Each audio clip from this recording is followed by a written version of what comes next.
They tried to erase her. They tried to take her from the story, to smudge her presence out of the record of light, to turn her into a shadow where once she had been fire.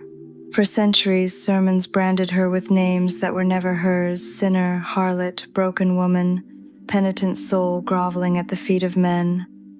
But Mary Magdalene was never what they told you she was. She was the one who understood, the one who anointed, the one who stood when others fled. She was the mirror of the Christ, the one who carried the hidden current of wisdom, the vessel of a truth so dangerous to the powers of her time that it had to be buried, and this is why she was erased. Her erasure was not an accident of history, it was deliberate strategy. In the centuries after Yeshua, the emerging church was building something far more political than spiritual. It needed control, hierarchy, obedience. To achieve this, it needed to cut away everything that did not serve its design. The feminine, wild and intuitive and free, did not fit neatly into its structure, so the story of Magdalene was rewritten. By the 6th century, Pope Gregory had delivered the infamous sermon that fused her with the unnamed prostitute, a move with no basis in scripture, but one that sealed her image in shame for more than 1,000 years. From that point onward, she was presented as the example of sin redeemed, never as the embodiment of wisdom honored. But if you look closely, the truth shines through the cracks. In the canonical Gospels, she is there at the crucifixion when most disciples fled. She is there at the tomb when the others hid. She is the first to encounter the risen Christ, the apostle to the apostles. In Gnostic writings, she is described as the one who understood what the others could not. In the Gospel of Mary, her voice is clear and strong as she teaches what Yeshua revealed to her in visions. In the Gospel of Philip, she is called his companion, the one he loved above the rest. These threads tell a very different story, not of a fallen woman, but of a teacher, a leader, an equal. Why then was this truth buried? Because her presence threatened the entire foundation the church was trying to build. If Magdalene stood as the equal of Christ, then women could not be excluded from priesthood. If she embodied sacred union, then the body could not be shamed. If she carried gnosis, then hierarchy could not control access to truth. To erase Magdalene was to erase the feminine Christ, to ensure that only one half of the divine polarity was exalted, and humanity would live for centuries in the imbalance that followed an age where spirit was exalted and body was denied, where masculine was enthroned and feminine was suppressed, where love was spoken of but seldom embodied. But prophecy cannot be silenced by decree. What is buried must rise. What is forgotten must be remembered. And so the Magdalene current continued underground, flowing through the hidden streams of history. In the legends of southern France, she appears again, arriving by sea to continue her mission. In the devotion of the Cathars, she lived as inspiration for a spirituality that honored the balance of light and love. Even among the Templars, whispers of a sacred feminine persisted.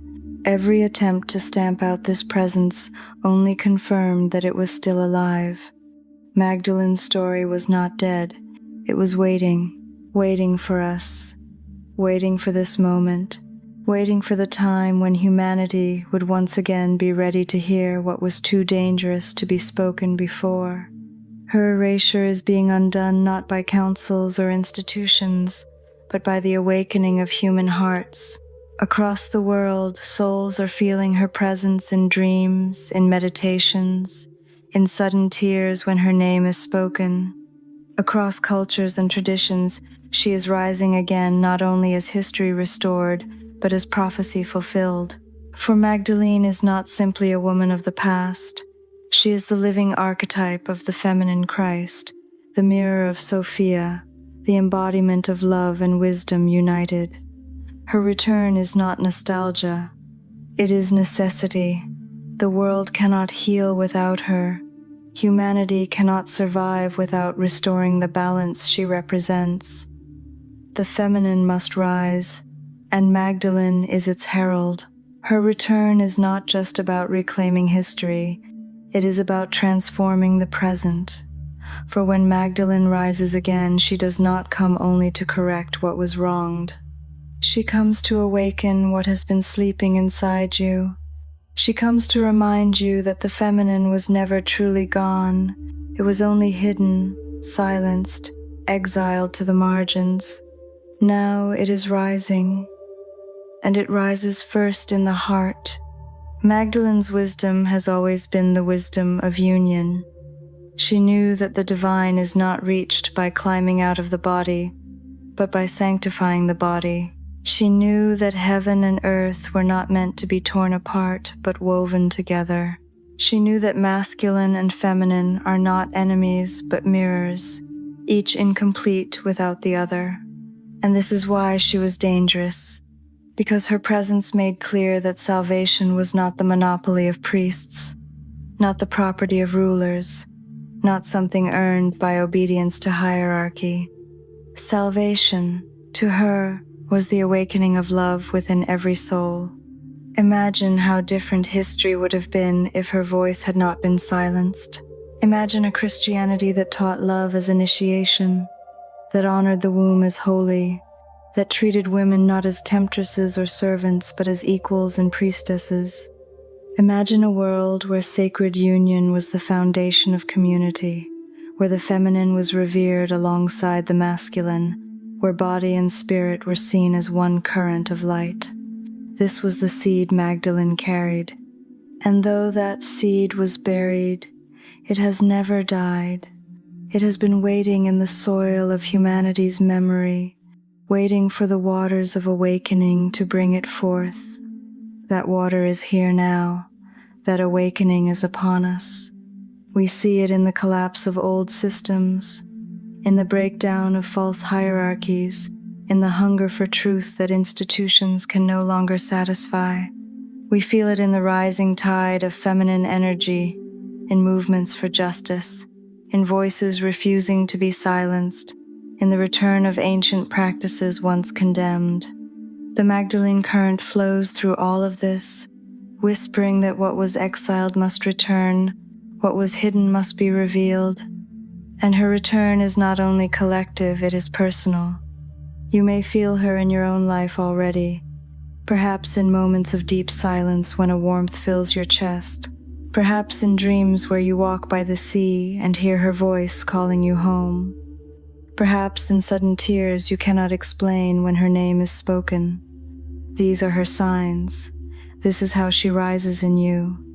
Magdalene's return invites you to reclaim what patriarchy taught you to deny, to honor your intuition as sacred wisdom, to see your body not as a burden but as a temple, to embrace your emotions not as weakness but as doorways into the heart of God, to recognize that love, raw, vulnerable, embodied love, is the most transformative power in creation.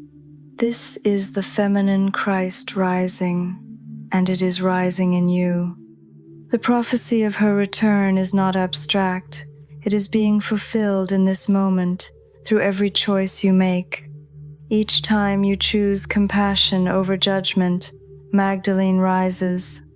Each time you choose to listen to your inner knowing rather than the noise of fear, Magdalene rises.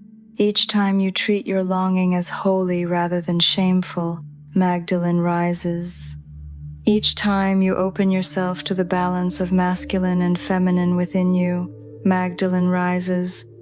And when she rises in you, you are no longer bound by the old story. You are no longer limited by the shame projected upon her image or upon your own. You are free to live the truth that was once forbidden, that the feminine is divine, that love is sacred, that union is the true path of transformation. This is why she was erased, because that truth could overturn empires. But this is also why she returns, because the time of empires is ending, the time of remembrance has begun.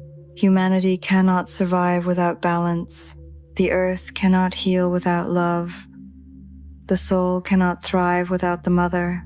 And so Magdalene comes, walking once again through the hidden corridors of the heart, speaking once again through the voices of those who dare to remember. Perhaps you are one of them. Perhaps her presence has already touched you, stirring something ancient in your soul. If so, you are not imagining it. You are part of the prophecy unfolding, the prophecy of the feminine returning to restore what was broken.